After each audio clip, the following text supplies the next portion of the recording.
Hai, selamat datang. Pada sesi 8, kita akan mempelajari mengenai iteration statement. Iteration statement pada Java berguna pada saat kita ingin mengulang statement beberapa kali.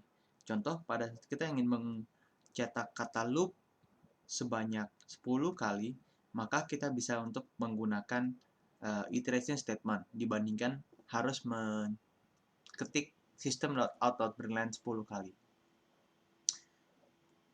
Jumlah yang direpetisi bisa di-predefine pada saat awal, misalnya 10 kali saja, atau bisa dipilih atau di-input oleh user dengan menggunakan tentunya scanner. 3 sintaks yang dapat digunakan adalah for, while, dan do while. Iteration memiliki 3 parameter penting, yaitu initialization, misalnya integer i sama dengan 0, berarti nilai awalnya 0. Condition, di mana i akan dipakai menjadi sebuah kondisi. Berikutnya kita kasih boolean operator, misalnya conditional operator, misalnya i kurang dari 10. Maka selama i kurang dari 10, loop ini akan terus dijalankan. Berikutnya adalah penambahan atau perubahan value pada i.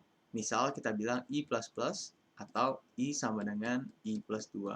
Maka setiap kali loop selesai, i akan ditambah dengan 1 ataupun 2. Hal ini berguna agar loop ini dapat selesai dan i yang tadinya 0 dapat keluar dari kurang dari 10 setelah 10 kali loop atau 5 kali loop. Tentunya ketiga ekspresi ini opsional karena terkadang kita bisa saja tidak ingin menggunakan kondisi atau bahkan tidak ada penambahan. Untuk lebih jelasnya, mari kita lihat flowchart dari for. Untuk ekspresi 1 dimulai di awal, yaitu initialization, integer i sama dengan 0. Lalu setelah itu, akan dicek di ekspresi kedua, apakah i masih lebih kecil dari 10. Karena ternyata i adalah 0 dan i kurang dari 10, maka sifatnya adalah true. Karena itu dijalankan statement suatu, misalnya kita print loop 0, and then dijalankan ekspresi ketiga, di mana misalnya i sama dengan i plus 2.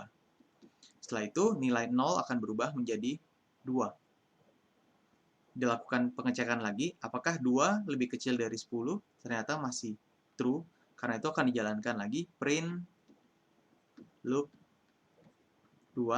2 ini adalah 0 ini ada 0 dan 2 ini ada nilai dari sebuah i. Lalu dijalankan lagi i sama dengan i plus 2 dan nilai 2 berubah menjadi 4 dan seterusnya sampai i tidak lebih kecil dari 10 dan programnya selesai. Sebuah loop bisa menjadi infinite jika dia tidak memiliki stop condition.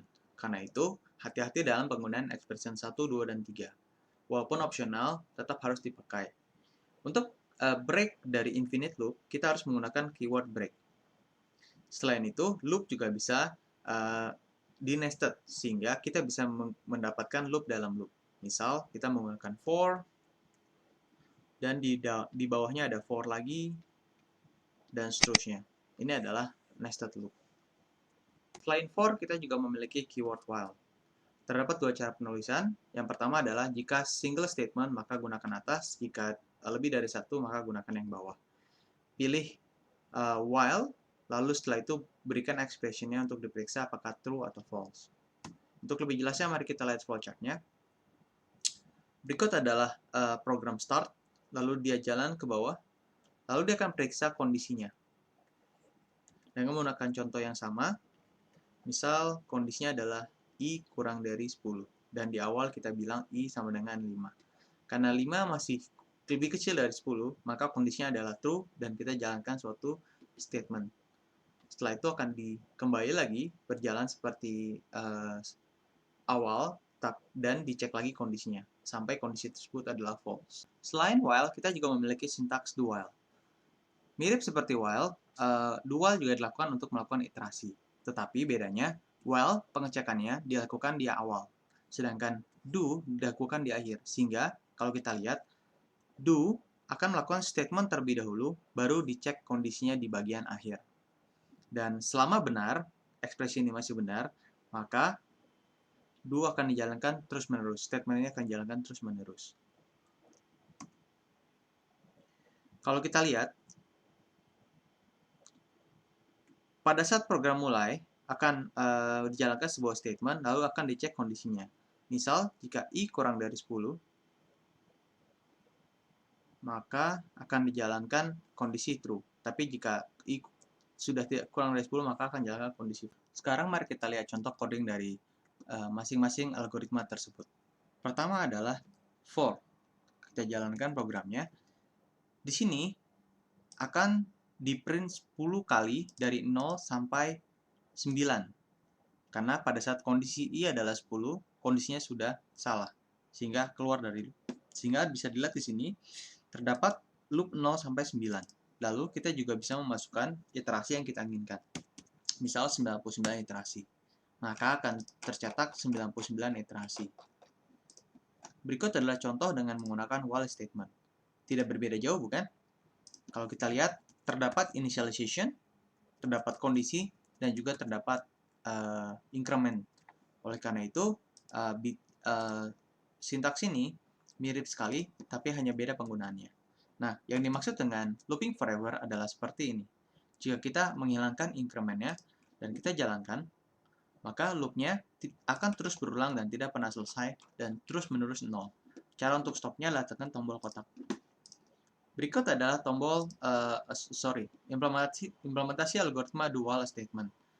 Kita bisa lihat mirip sekali dengan while, tetapi do dijalankan terlebih dahulu seperti ini.